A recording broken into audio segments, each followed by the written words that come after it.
Pour les observations de printemps, donc on ne peut pas donner forcément une date précise parce que ça va dépendre de la région. On est situé en France, on est plus au nord, plus au sud. Et ça dépend aussi si au printemps, à l'hiver, il a fait plus ou moins chaud. En général, on peut commencer à se promener dans les parcelles début mai, les 2 premières semaines de mai, parce qu'on risque de voir à ce moment-là le début de l'apparition de maladies comme la septoriose ou la rouille.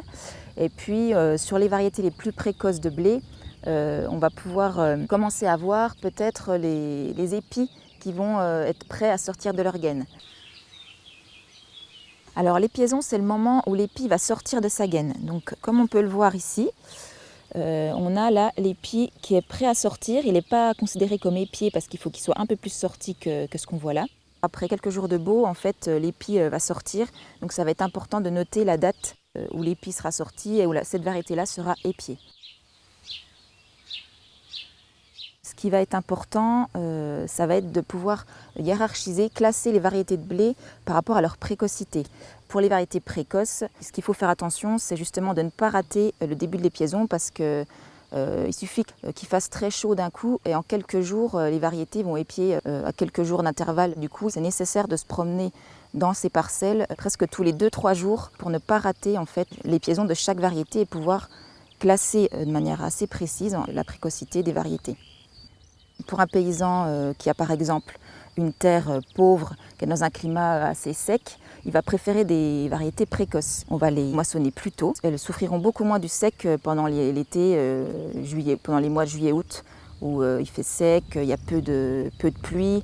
Donc pour ces paysans-là, ça va être intéressant de sélectionner des variétés précoces.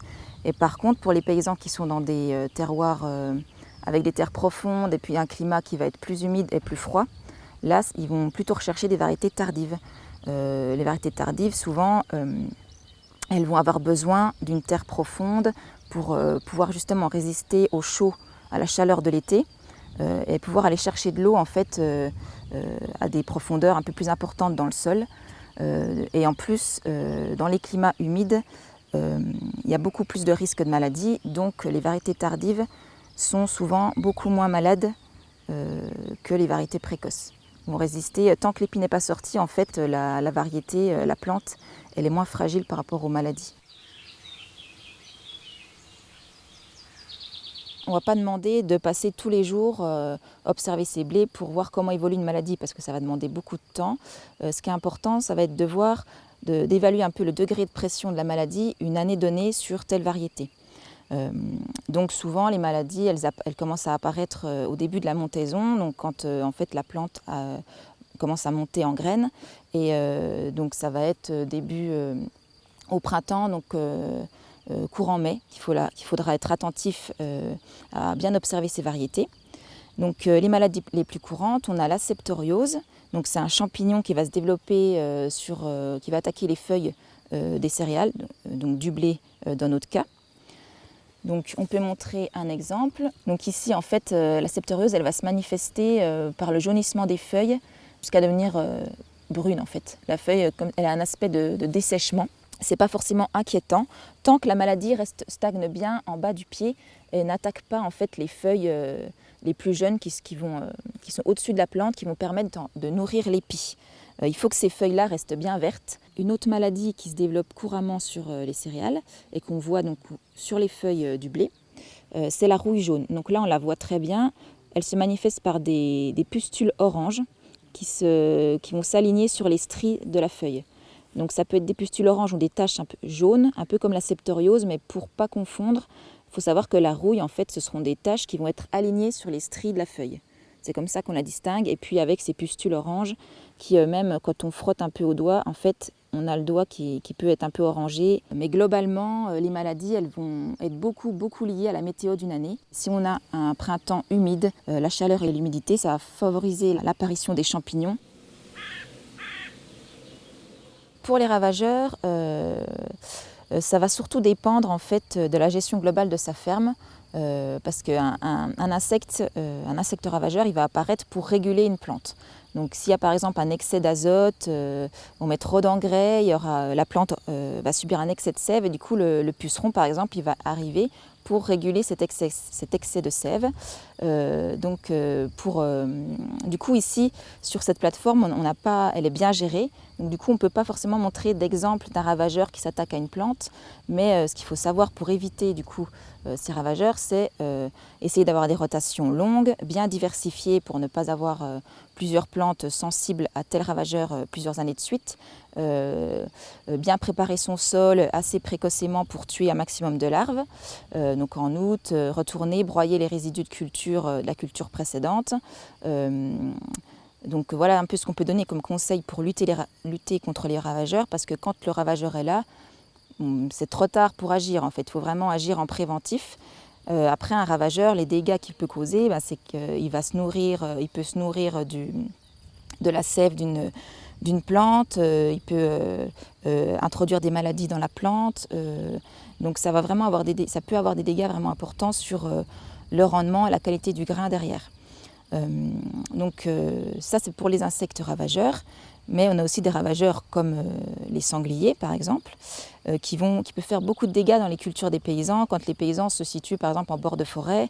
Donc là par contre les moyens de lutte, c'est d'essayer de choisir des variétés qui vont avoir des barbes, parce que les épis avec des barbes, comme on peut voir donc ici, donc ça c'est du seigle, c'est pas du blé, mais on voit quand même des barbes.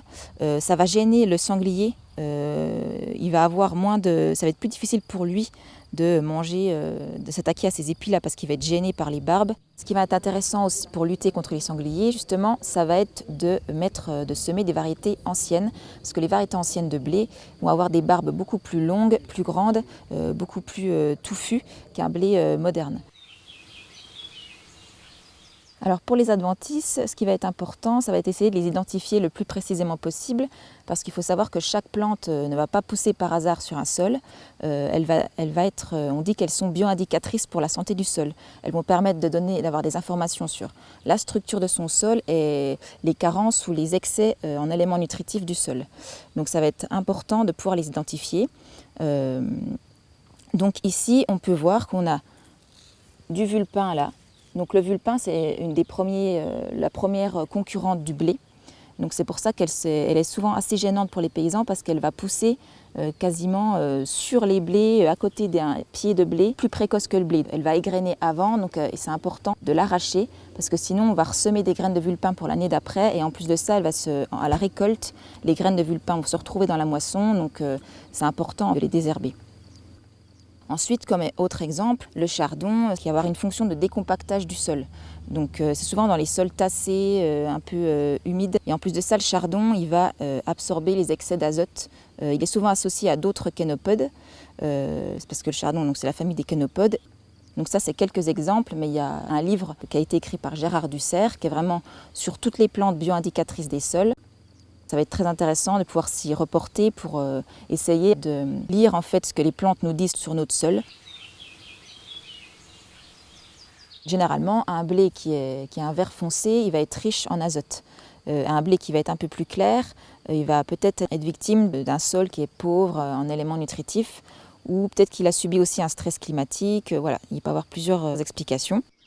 Et puis il y a aussi des variétés qui vont être naturellement plus claires et d'autres naturellement plus foncées. Donc ici, ce qu'on peut voir sur cette plateforme, cette parcelle-là, c'est un effet de bordure. C'est-à-dire que les deux rangées extérieures sont plus foncées, avec des feuilles plus grosses et plus larges, un blé plus haut que les deux lignes du centre.